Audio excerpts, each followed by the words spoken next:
Holy War from Dune. Paul Atreides began as the son of Duke Leto Atreides, leader of one of the most respected families in the galaxy. But after his family was betrayed and his father killed on the desert planet Arrakis, Paul lost almost everything and fled into the wastelands with the Fremen, the planet's native warriors. The Fremen were already dangerous before Paul arrived. They were hardened survivalists who lived on one of the deadliest planets in existence, fought with ruthless efficiency, and had spent generations suffering under corrupt rulers fighting over spice, the most valuable resource in the universe. Spice basically controlled space travel, wealth, and political power. Whoever controlled Arrakis controlled civilization itself. As Paul lived among the Fremen, many began believing he was their prophesied messiah. Paul's intelligence, combat skill, growing ability to see possible futures, and prophetic abilities sprinkled on top only strengthened that belief. They also gave him the Fremen name Muad'Dib and the messianic titles Lisan al-Gaib, meaning voice from the outer world, and Mahdi, meaning the guided one or savior. The Fremen give the coldest nicknames, I'm not gonna lie. Eventually, he led the Fremen in a massive uprising, defeated the Emperor, and took control of the galaxy. That victory should have ended the conflict, right? Nope.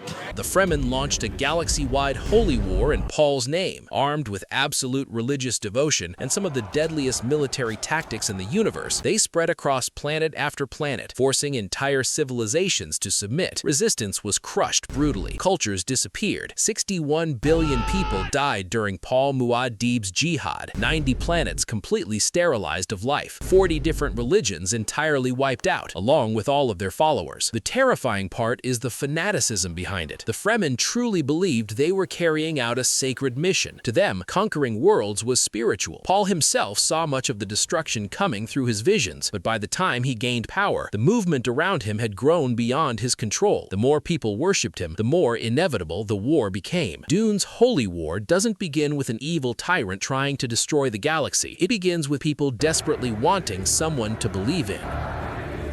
Consider what you're about to do, Paul Atreides. Silence!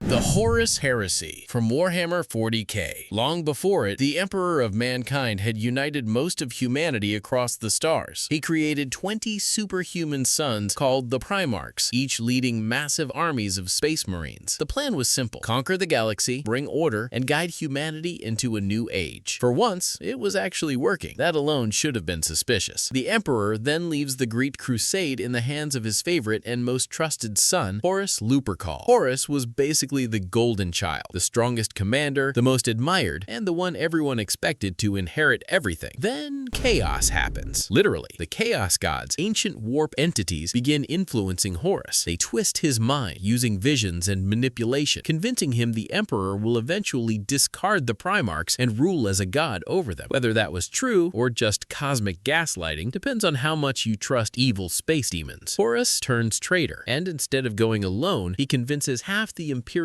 military forces and several Primarchs to betray the Emperor with him. What follows is a galaxy-wide family civil war, so brutal it permanently breaks human civilization. Brother fights brother. Entire space marine legions turn on each other. Planets are bombarded into extinction. The fight ends with Horus being killed by his father in a 1v1, but the Emperor is mortally wounded and placed on the Golden Throne, a life support machine that keeps him barely alive for 10,000 years. The Imperium is shattered, and what remains is a decaying empire held together by fear, sacrifice, and constant war. And if I cannot save it from your failure, Father, then let the galaxy burn.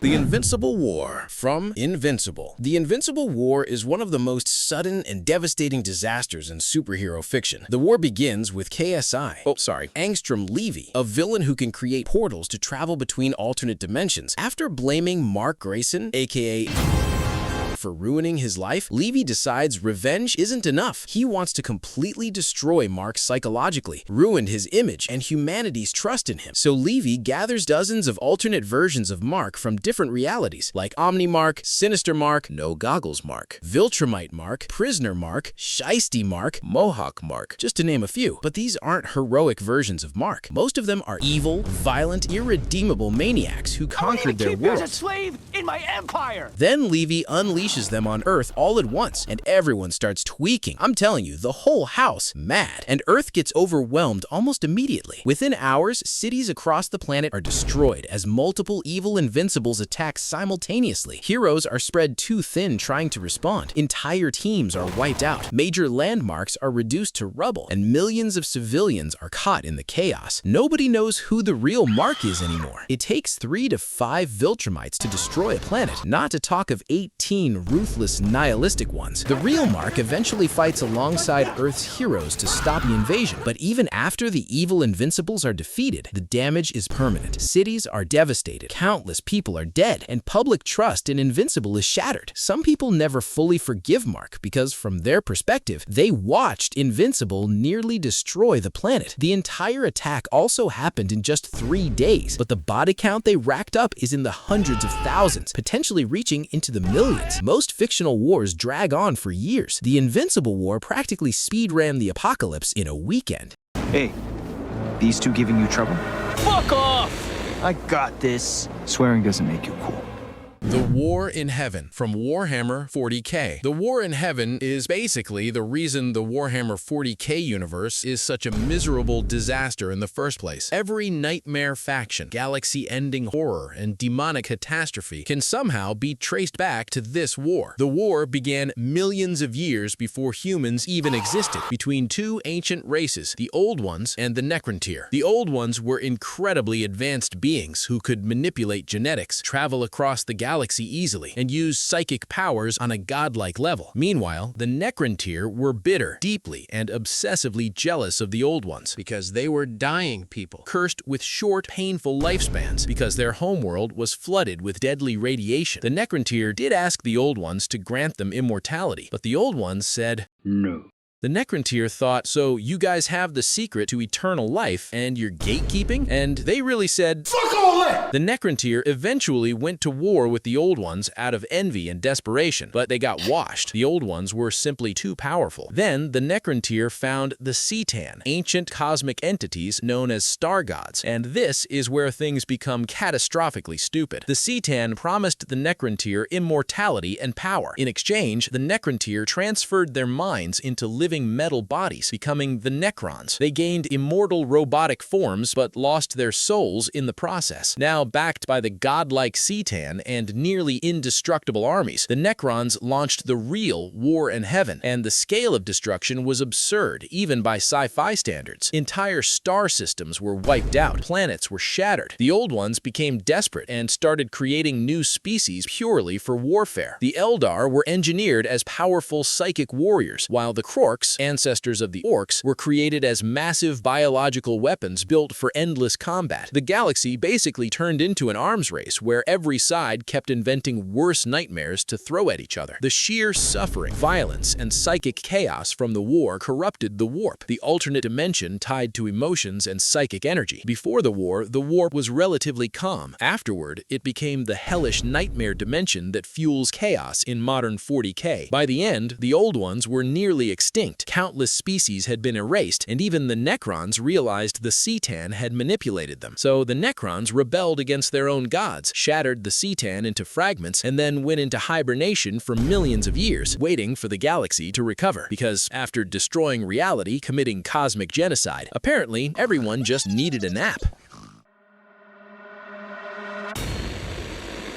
The Human Covenant War from Halo. The Human Covenant War begins when humanity encounters the Covenant, a massive alliance of alien species ruled by religion and absolute fanaticism. Humans hope for peaceful first contact, but the Covenant immediately decides humanity must be exterminated. The real reason is political. Covenant leaders discover that humans have a special connection to the ancient Forerunners, the godlike beings the Covenant worship. If the truth came out, it could destroy the Covenant's religion and power structure. So instead of admitting it, they declare a holy war against humanity, and humanity gets destroyed for most of the war. No surprise there. The Covenant's technology is far more advanced, and human colonies begin falling one after another. Entire planets are glassed, where Covenant ships burn the surface with plasma until cities, oceans, and ecosystems are reduced to scorched wastelands. Billions die as humanity desperately retreats across the galaxy. For years, humanity isn't fighting to win, it's fighting to avoid extinction, to survive, humanity creates the Spartans, genetically enhanced super soldiers trained for warfare from childhood. The most famous Spartan, Master Chief, becomes humanity's greatest symbol of resistance during the war. But even Spartans can't stop the overwhelming destruction alone. Things get even worse when both sides encounter the Flood, a horrifying parasitic species capable of infecting and consuming entire civilizations. Suddenly, genocide stops being the worst thing in the galaxy. The war finally shifts when internal conflict tears the Covenant apart. Different alien factions realize they've been manipulated by their leaders, leading to civil war within the Covenant itself. That division gives humanity its chance to dip out and survive. Humanity technically wins, but barely. Countless worlds are gone, billions are dead, and civilization is left permanently scarred.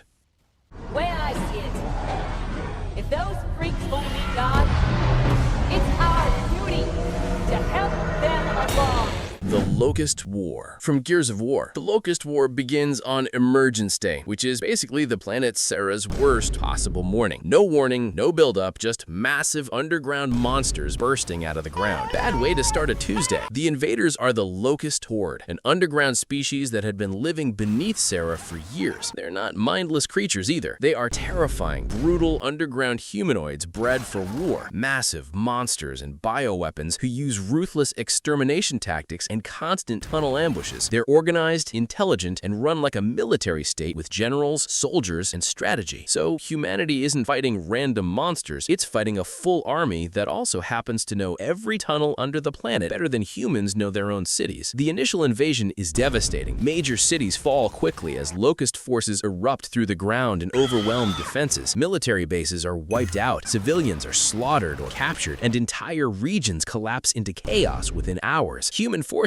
try to respond, but the Locusts keep the pressure constant. As the war drags on, humanity escalates to extreme measures, including orbital strikes like the Hammer of Dawn, which fire concentrated energy beams from space to wipe out Locust positions. It works, but millions of civilians die from their own side's orbital strikes, which also turns large parts of the surface into scorched ruins. The Locust War resulted in the deaths of approximately 99% of the human race and a death toll of nearly 10 to 12 billion people, which is the same as the population of Sarah before the war. Then the situation gets worse, because of course it does. It's later revealed the Locusts themselves were escaping an even deeper threat called the Lambent, a mutation spreading beneath the planet. So the main enemy was also running from something worse. The Locusts are eventually defeated, but Sarah is left heavily damaged. It's one of the grimmest humanity on the edge of extinction wars in gaming.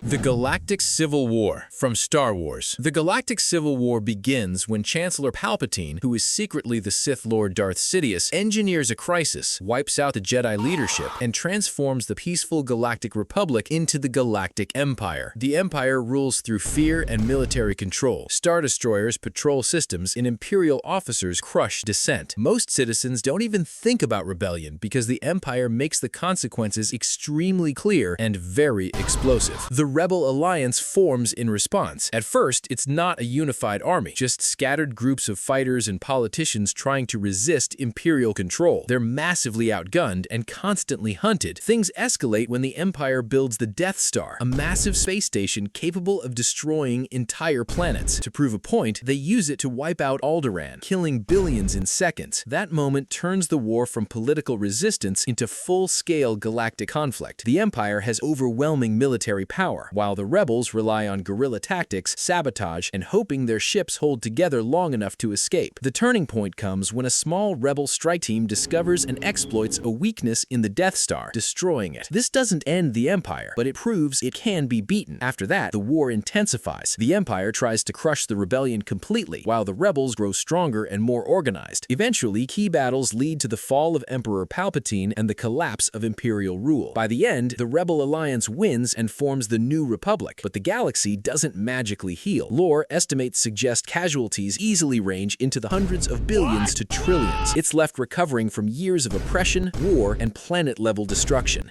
Execute Order 66.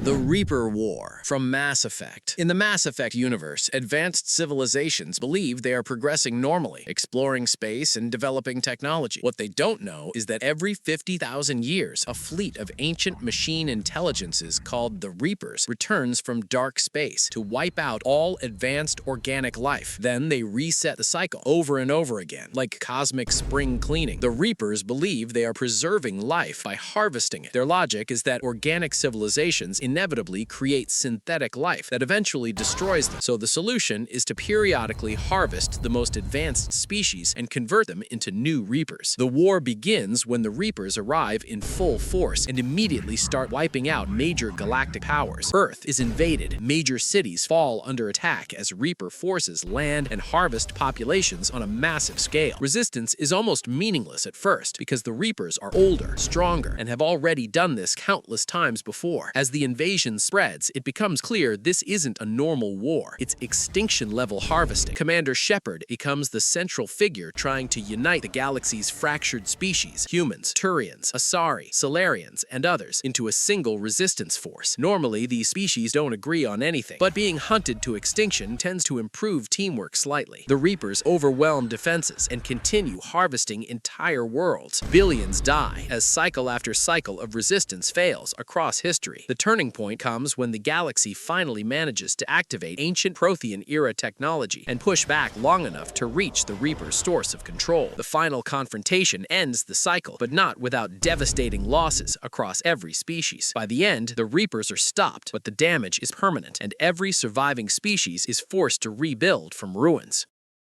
You exist because we allow it, and you will end because we demand it.